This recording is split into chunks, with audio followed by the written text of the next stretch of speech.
what we'd like to call the market sensing problem, which is what news do I look at that is important to me.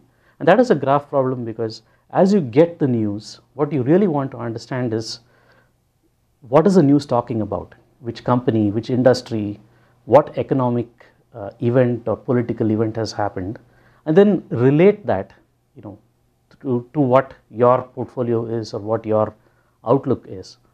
And the best way that is done is to put your what you're interested in, whether it's the companies you're following, the areas you're following, in the form of a graph, and then see when news comes in to be able to see which parts of this graph are affected. So effectively it's almost like turning a light on based on a piece of news that comes in and say, okay, this is what I should be worried about.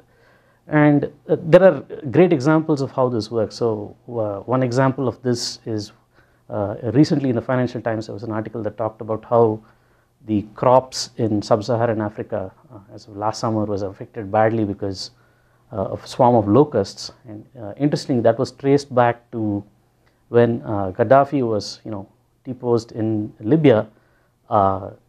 The setup, the agricultural monitoring setup that was there in Libya failed because there was because of the chaos there, as a result of which there was no spraying done, and because of that the locusts, there was a bigger locust swarm than before, and locusts tend to always fly in swarms and ravage crops wherever they can. And if you're in North Africa, pretty much the only place you can fly is either into the Mediterranean, which is not a good idea, or you fly south, which is what they did. And so it's another impact of how news is connected to economic events which can affect your, as a trader, your portfolio and your outlook.